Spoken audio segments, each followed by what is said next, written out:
और आगे बढ़ेंगे, खबरें आपको बताएंगे। मैं हूं आपके साथ रवि मिश्रा और मेरे साथ है मेरी सहयोगी अंजलि। देखिए, बड़ी खबर यह है कि नाटो का 31वां सदस्य फिनलैंड बन गया है। ये आज दुनिया की सबसे बड़ी खबर है।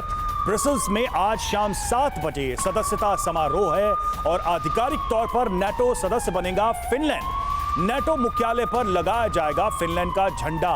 फिनलैंड के राष्ट्रपति भी ब्रसेल्स में मौजूद रहेंगे।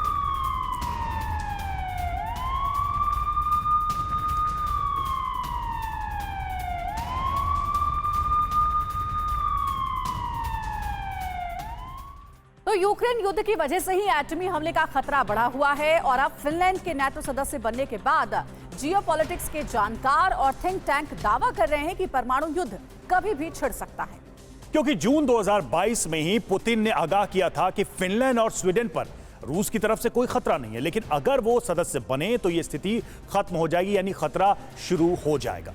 क्योंकि नाटो सदस्य बनने के बाद फिनलैंड अमेरिकी हथियारों का बेस बन जाएगा और ये रूस के लिए खतरा होगा। अमेरिका ने बड़ी रणनीति के तहत फिनलैंड को नाटो में शामिल किया है। क्या है अमेरिका की रणनीति और अब रूस ने इस खतरे से निपटने के लिए काउंटर प्लान तैयार किया है? देखिए हमारी ये खास रिपोर्ट।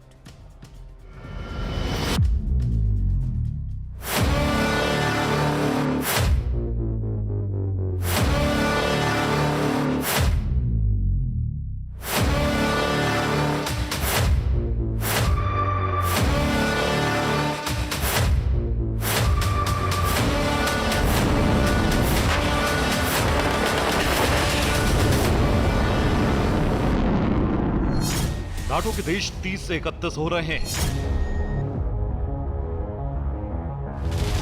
और एटमी विध्वंस का काउंटडाउन शुरू हो चुका है।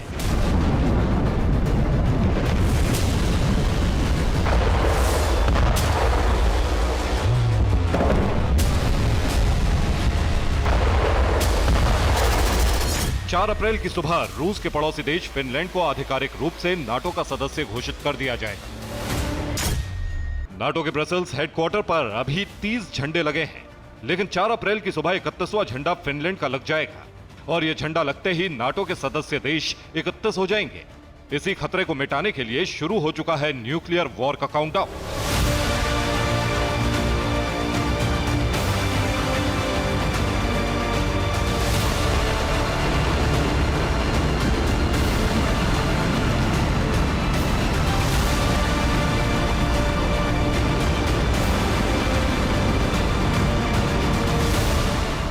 फिनलैंड के नाटो सदस्य बनने का मतलब है रूस के बॉर्डर पर नाटो के हथियारों की तैनाती। इस मैप के जरिए समझिए कि नाटो का खतरा रूस के लिए कितने करीब पहुंच गया है। फिनलैंड के सदस्य बनते ही नाटो का 1340 किलोमीटर सीमा विस्तार हो गया है, क्योंकि इस देश की 1340 किलोमीटर लंबी सीमा रूस के साथ सटी हुई है। खास बात यह है कि फिनलैंड का बॉर्डर कोला पेनिनसुला से सटा है। कोला में रूस का न्यूक्लियर बेस और आर्कटिक नेवल बेस है। ऊपर की तरफ नॉर्वे है जो पहले से नाटो सदस्य है और इसकी सीमा भी कोला से सटी है, यानी बाइडेन ने रूस के एक अहम न्यूक्लियर बेस की घेराबंदी कर दी है।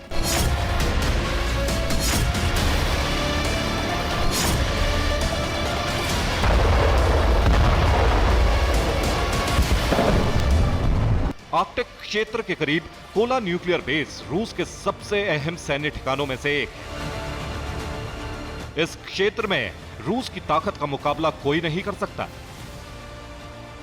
फिनलैंड के नाटो सदस्य बनने का ऐलान होते ही पुतिन ने कोला न्यूक्लियर बेस को स्पेशल अलर्ट पर रखा है। यहां रूस के सबसे विनाशक हथियार तैनात हैं।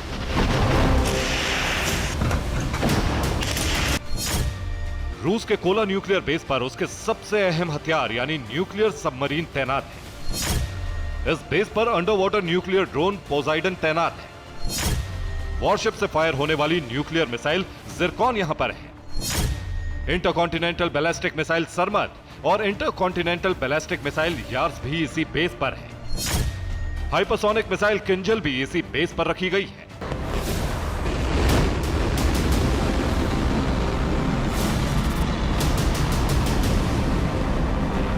कोला न्यूक्लियर बेस के हाई अलर्ट पर होने का मतलब है आर्कटिक सागर से न्यूक्लियर बवंडर की शुरुआत।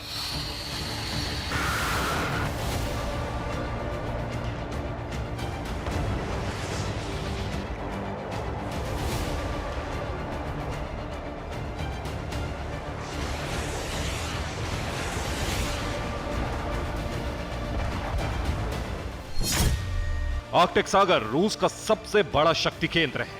आर्कटिक में रूस के जितने सैन्य ठिकाने हैं उतने सभी नाटो देशों के मिलाकर भी नहीं है। ग्लोब पर दिख रहे हरे रंग के गोले आर्कटिक में नाटो के मिलिट्री बेस हैं और लाल गोले रूस के मिलिट्री बेस हैं। 2005 से रूस ने आर्कटिक में सोवियत दौर के 10 से ज्यादा बेस एडवांस बनाए हैं। यहां एयर डिफेंस को चकमा देने वाली हाइपरसोनिक न्यूक्लियर मिसाइल तैनात है। ग्लोब पर नजर आ रहे हरे रंग के एंकर वाले निशान आर्कटिक में नाटो देशों के नेवल बेस हैं और लाल रंग वाले एंकर के निशान रूस के नेवल बेस हैं। रूस ने आर्कटिक में पोर्ट, इंफ्रास्ट्रक्चर और जहाजों पर खूब खर्च किया है। इसी तरह हरे रंग के हवाई जहाज के निशान नाटो के एयरबेस हैं और लाल रंग के रूस के एयरबेस हैं। आर्कटिक में रूस की हवाई पट्टियां और एयरबेस सभी नाटो देशों से ज्यादा हैं। इसी तरह रूस की ग्राउंड फोर्स भी सभी नाटो देशों से ज्यादा संख्या में आर्कटिक में तैनात है।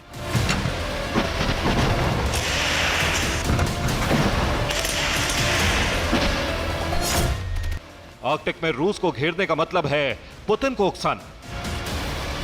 फिनलैंड के शपथ समारोह के साथ ही पुतिन का अग्निपथ शुरू होने वाला है। यूक्रेन को नाटो में जाने से रोकने के लिए बीते साल युद्ध छिड़ा था।